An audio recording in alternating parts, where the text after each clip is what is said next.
Lihat bagaimana kesabaran Rasulullah SAW terhadap istrinya. Ada banyak kisah. Salah satunya kisah ketika suatu hari Aisyah ngambek kepada Rasul, marah kepada Rasul. Karena marah kepada Rasul dan tidak disebutkan dalam cerita itu kenapa marah, tapi kita husnuzon Rasulullah SAW orang yang mulia, Aisyah juga orang yang baik. Mungkin ada kesalahpahaman atau cemburu.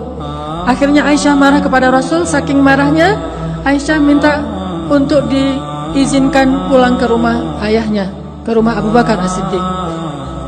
Dia ingin mengadukan masalahnya kepada ayahnya, yaitu Abu Bakar As-Siddiq. Kemudian Nabi mengatakan, ya Aisyah, kalau gitu saya temani malam-malam. Akhirnya Rasulullah menemani Aisyah, mengantarkan Aisyah ke rumah Abu Bakar. Sampai di rumah Abu Bakar, Rasulullah, Aisyah, Abu Bakar duduk dalam satu ruangan. Kemudian Abu Bakar bertanya, ada apa ya Rasulullah, ada apa ya Aisyah, apa yang bisa saya bantu?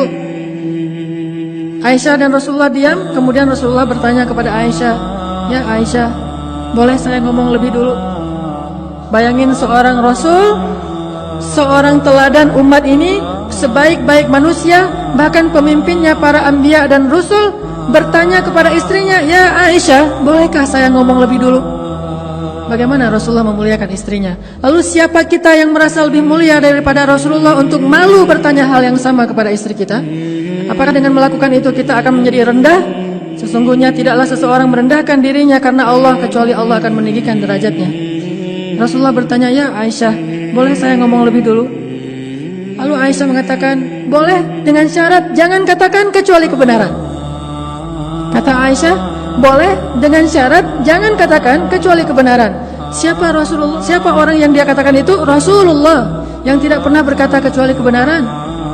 Al-Amin, As-Sadiqul Masduq, orang yang benar dan dipercayai, orang yang diamanah, yang langit saja percaya kepada dia, apalagi bumi. Tapi Aisyah mengatakan jangan katakan kecuali kebenaran. Kalimat ini membuat Abu Bakar merasa sangat kecewa kepada Aisyah dan malu kepada Rasulullah, sehingga akhirnya Abu Bakar memarahi Aisyah. Ya Aisyah, bagaimana kamu mengatakan hal demikian kepada orang yang Allah saja percaya kepada dia dan dia tidak pernah mengatakan kebohongan? Apakah kamu berpikir Rasulullah akan berbohong?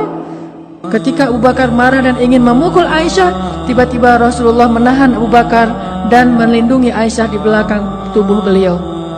Ketika Rasulullah menahan Abu Bakar dan melindungi Aisyah di belakang tubuh beliau, Rasulullah kemudian menegur Abu Bakar dengan mengatakan, ya Abu Bakar, bukan untuk ini kami datang ke sini, agar engkau menyakiti istri saya, tetapi kami datang ke sini untuk mendapatkan nasihat darimu.